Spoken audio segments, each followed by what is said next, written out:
Hello friends, today we are going to learn English workshop of page number 32, and this workshop is on lesson the house builder. विद्यार्थी मित्रांनो, पाठीमागे आपण house builder हा lesson पाहिलेला आहे आणि आता आपण त्याच धड्यावरती त्या लेसनवरती इंग्लिश वर्कशॉप आहे की जे पेज नंबर 32 वरती आहे. So look at the page number 32 English workshop. There are some questions on page number 32 and some questions on 33, 34. So first question of English workshop. Question number 1.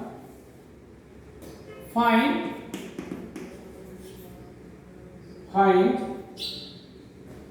from the story. Find from the story. Find from the story the noun. The noun. Forms of the following. Forms of the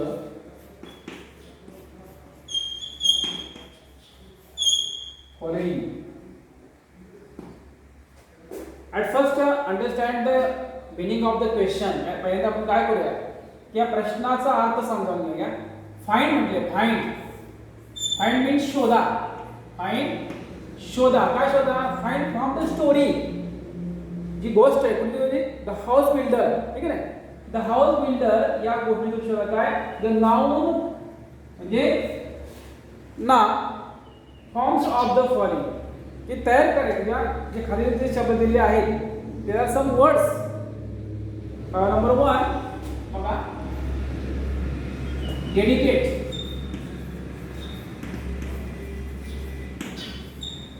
Dedicate, first one. Second one, measure.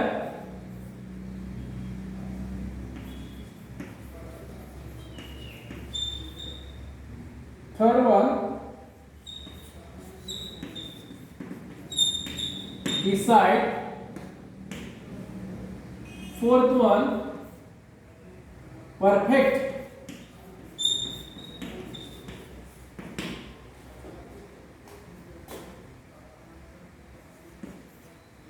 Fifth one, own. Sixth one, give. Seventh, responsible.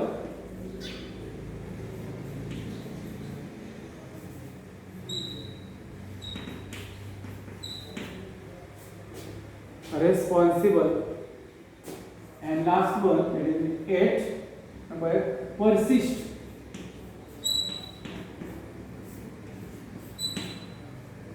Persist. There are 8 words and form a noun. हे 8 शब्द आहेत. त्या 8 शब्दाचे आपण काय करायचे? Noun बनवायचे. तर नाउन बनवताना थोडीशी आपल्याला माहिती असायला पाहिजे की हाऊ फॉर्म द नाउन. तर नाउन कसा तयार होतो? तर समजा दिलेल्या शब्दाला जर MENT बघा, जर प्रत्यय आपण जर समजा सफिक्स एखाद्या शब्दाला जर इथं शब्द आहे चालेल तर सफिक्स समजा MENT TION SION किंवा ER OR एक्सेट्रा हे जर प्रत्यय लावलं तर त्या ठिकाणी काय होतं? तर नाउन तयार होतं. तर dedicate is a verb. Dedicate is a verb and जर याचं जर आपल्याला नाउन म्हणून काय होतं? डेडिकेशन. डेडिकेट. तर CA आणि E जो आहे ईचा लोप होतो. Dedication TION. हे झालं ना? म्हणजे डेडिकेट या शब्दाचा शेवट म्हणजे या शब्दाचा शेवटचं जे अक्षर आहे, the spelling of dedicate, last letter remove by ION. तर ह्या ईचं काय करायचं, लोप कोणत्या ठिकाणी आय वर लिहायचा प्रयत्न. आलं लक्षात? तर अशा प्रकारे जर काय तयार होतं, डेडिकेशन ही नाउन तयार होते. ती आय वर करते. Okay, dedication. मेजर, तर मेजरमेंट,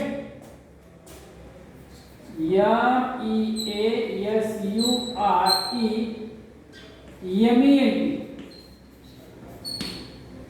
मेजरमेंट. तर दिलेल्या आहे कसं याच्या पण तिथं प्रत्येक लावायचं कोणतं, प्रत्येक इथं आपण म्हटलं बघा MENT, इथं TI होईल, कधी TI होईल, कधी SI होईल किंवा नुसतं I होईल. याच्यामध्ये असल्यामुळे तर फक्त I होईल, ते ऑलरेडी आहे इथं. हां, त्यानंतर डिसाइड. डिसाइड काय आहे बघा, डिसिजन, DECI, डिसिजन, SI बोलूया. हां, डिसिजन, DECISION. या ठिकाणी इथून पासून DE चा लोप होतोय आणि इथे काय होतंय फक्त इथे SION. बऱ्याच वेळा असा प्रत्यय येतो, म्हणजे हेच प्रत्यय थोडंसं वेगळं पण असू शकतं, अपवादात्मक थोडं वेगळं असेल, पण अशा प्रत्यय शक्यतो MENT, SION, TION, ER, OR, AA, पुन्हा नंतर समजा ANCE किंवा ENCE असे देखील काही काही ठिकाणी प्रत्यय आहेत. Perfect, perfection,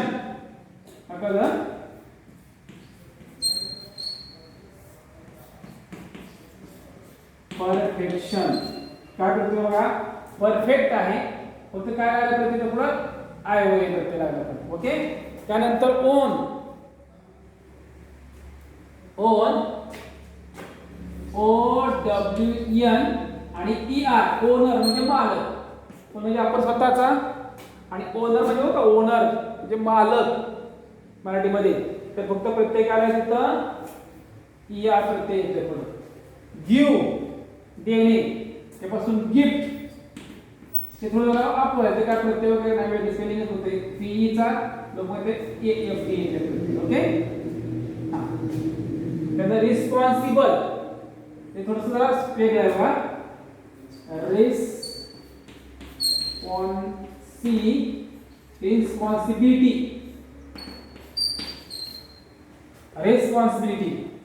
responsibility. इथं काय होतं बघा, आय पर्यंत इथं ये, बी नंतर आय येतं बघा, इथं बी नंतर आय, आणि ही इथून बदलायचं बघा, ILIT प्रत्यय लावायचा आहे. रिस्पॉन्सिबिलिटी. ओके, आणि परसिस्टन्स,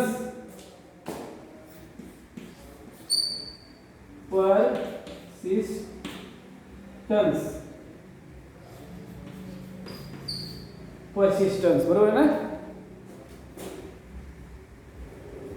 ई किंवा ई पण होतो, तो प्रत्यय बघा, ई पण प्रत्यय येईल, ई सुद्धा परसिस्टन्स, म्हणजे ई टी नंतर ENCE प्रत्यय येतो. अशा प्रकारे बाकीची पण नाव आहे बघा, याच्यापेक्षा वेगळे जर आपण करायचं म्हटलं तर इतर सुद्धा नाव आहे की जे पण ते पुस्तकातले, हे जे नाव आहे काय म्हटलंय की फाइंड फ्रॉम द स्टोरी, हे पुस्तकातले. इतर पण आहेत, ऑथर आपण म्हणूया बघा, ऑथर,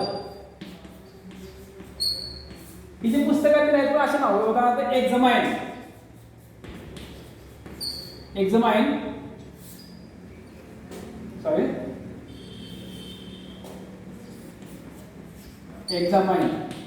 म्हणजे परीक्षा देणे किंवा परीक्षा घेणे, याचं काय होतं बघा, एक्झामिनेशन,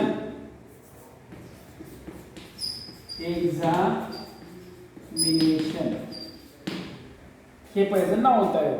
एक्झामाइन पासून एक्झामिनेशन काय करते बघा, ई चा लोप होतोय आणि ये TI होईल, ईच्या ठिकाणी ए आणि पण TI होईल.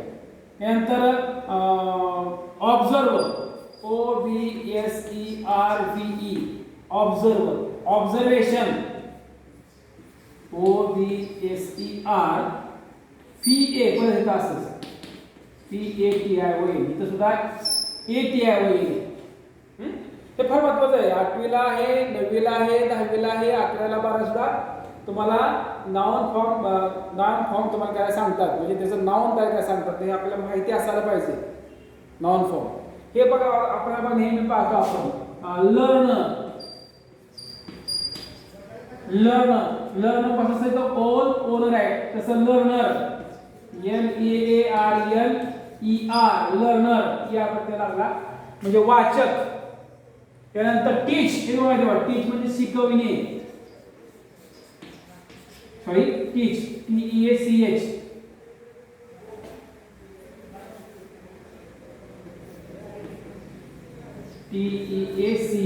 टीच पासून टीचर TEACHER लागला. टीच म्हणजे शिकविणे आणि टीचर म्हणजे शिकवणारा तो शिक्षक.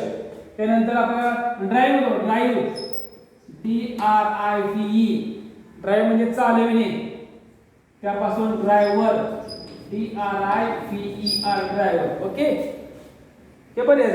कंडक्टर वाहने किंवा वाहून नेणे, आणि कंडक्टर असतो एसटीला कंडक्टर असतो, कंडक्टर म्हणजे वाहक. तर अशा प्रकारे हे असे बरेचसे तुम्ही काय करा, इतर नाउन आहेत हे गोष्टीच आहेत फक्त एवढे. हे जे आहे 1 2 3 4 तर हे 8 हे जे आपण नाउन तयार केलेले आहेत ते पुस्तकातले आहेत, या शब्दापासून तयार झालेले आहेत. याशिवाय अजून भरपूर नाउन आहेत ते तुम्ही काय करा, हे मी तुम्हाला 4-5 सांगितले. अजून सुद्धा काहीतरी नावं आहेत, तुम्ही शोधा आणि वहीमध्ये तुमचे लिहा. ठीक आहे. ओके थांबूया, प्रश्न थांबूया ठिकाणी. दुसरा प्रश्न बघूया.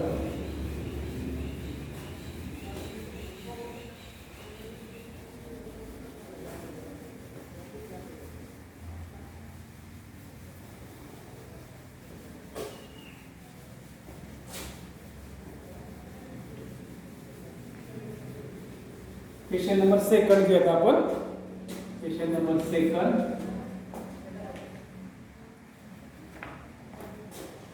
Choose the proper phrase expression to complete the sentences meaningfully. Choose the proper phrases.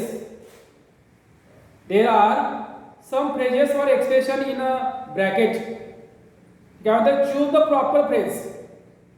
तर खुद शब्दसमूह किंवा और म्हणजे एक्सप्रेशन है का नाही, phrases or expression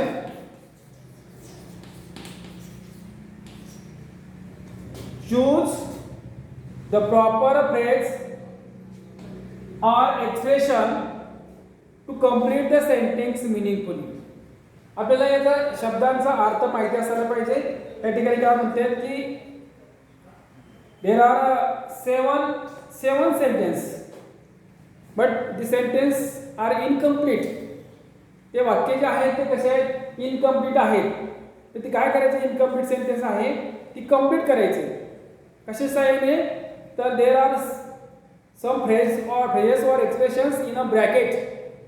हे प्रश्न दिला, त्या प्रश्नाच्या खाली कंस आहे आणि त्या कंसामध्ये त्या ठिकाणी काही शब्द आहेत. मी वाचतो अगोदर. At first I read the phrases or expressions and I tell the meaning of this expression or phrases in Marathi. बघा की तुम्हाला जर त्या शब्दसमूहाचा किंवा जसे एक्सप्रेशन आहे त्याचा मी अर्थ तुम्हाला सांगतो आणि मग तुम्हाला ते वाक्य लिहायला बरे पडते की मी ते पण वाचून दाखवतो.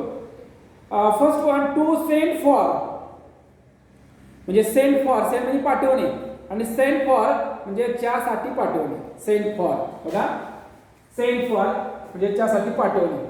विथ फॉर डेडिकेशन म्हणजे डेडिकेशनला आपण अर्थ बघितलं समर्पण वृत्तीने, पण विथ फुल डेडिकेशन म्हणजे समर्पण वृत्तीने, पूर्ण समर्पण वृत्तीने किंवा समर्पणाने. इन ग्रेट डिमांड, ग्रेट म्हणजे मोठं म्हणतो आपण, महान. इथे काय येतं, मोठ्या मागणीत, मोठ्या मागणीत. Next one, to meet the needs. Need म्हणजे गरज, च्या गरजा पूर्ण करण्यासाठी. टू मीट द नीड्स, च्या गरजा पूर्ण करण्यासाठी. त्यानंतर make up one's mind, make up make up one's mind म्हणजे एखाद्याचे मन तयार करणे. Second last, no one to no avail. To no avail means काहीही उपयोग नाही, व्यर्थ. And last one, to hand over. Hand over हस्तांतरित करणे. There are phrases and expression in a bracket and their meaning. Now there are incomplete sentence below the bracket. त्या कंसाच्या खाली incomplete वाक्य बघा. She does her job. C म्हणजे ती करते आणि जॉब म्हणजे काम करते. तर सी डज हर जॉब. इथं डज हे एखादी मुख्य क्रियापद म्हणून वापरलेलं आहे. सहाय्यकारी क्रियापद तर आहेच, पण या ठिकाणी वाक्यामध्ये ते मुख्य क्रियापद म्हणून त्याचा उपयोग केला आहे. She does her job. ती तिचं काम करते. पण कसं करते बघा, आपल्याच्याकडे कुठलं वाक्य फ्रेज घेता येईल तर विथ फुल डेडिकेशन.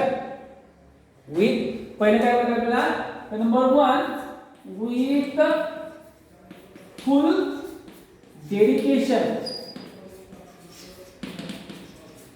हे जर आपण ठिकाणी बघितलं तर ती काय करते, ती कसं आहे पूर्णपणे समर्पण वृत्तीने तिचं काम करते. ती तिचं काम बघा, she does her job with full dedication. ती तिचं काम अतिशय समर्पण वृत्ती किंवा पूर्ण समर्पण वृत्तीने किंवा समर्पणाने करते.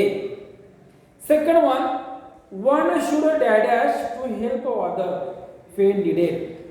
One should to help other. प्रत्येकाने काय केलं पाहिजे, इतरांना कधी फेन निडेड. जर एखाद्याला गरज असेल तर काय केलं पाहिजे की मदत केली पाहिजे. बघा कसं म्हणता येतं बघा, तर आपल्या इथेही म्हणता येईल पण त्याचं मन इतरांच्या म्हणजे मन वळवणे. इथं म्हणता आहे की one should make up one's mind. Make up one's mind कसं काय,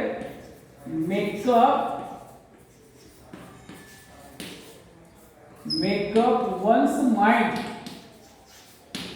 हे जर आपण फ्रेज भरले मेकअप वन्स, बघा कसं वाटतोय, one should make up one's mind to help other when needed. जर एखाद्याला जर गरज असेल तर त्याचं काय केलं पाहिजे, तर त्याचं काय केलं पाहिजे, मन तयार केले पाहिजे. One should make up one's mind to help other when needed. Third one, as Mr. Jadhav was transferred to Chennai. बघा मिस्टर जाधव यांची चेन्नईला बदली झालेली आहे. was transferred to Chennai. He had dashed his responsibilities in his assistance. तर त्याला काय करणार आहे की साहजिकच त्यांची बदली झाली म्हटल्यानंतर त्यांच्या जो हाताका असिस्टंट सहाय्यक आहे, असिस्टंटचा अर्थ सहाय्यक, तर त्याला काय करणार आहे, तर त्यांना त्यांच्या सहाय्यकाला त्याचं काम जे आहे ते हस्तांतरित करावं लागणार आहे. की माझं काम आहे तर माझी बदली झाली, ह्या कामात ताबडतोब आता घे. मीच काय करावं, कुठलं येईल expression, as mister Jadhav was transferred to Chennai he had, बघा वर्षाला कुठलं आहे, handed over his responsibility. Third one, handed over म्हणजे हस्तांतरित करणे. Handed over his responsibilities to his assistant. Fourth one, the labour's income was not sufficient. Labour म्हणजे कोण, तर कामगार, मजूर. द लेबर म्हणजे मजुरांचं किंवा कामगारांचं जे उत्पन्न आहे इज नॉट सफिशियंट, म्हणजे पुरेसं नसतंय. डॅडा डॅश इज अ फॅमिली. कशासाठी, तर त्याच्या फॅमिलीसाठी.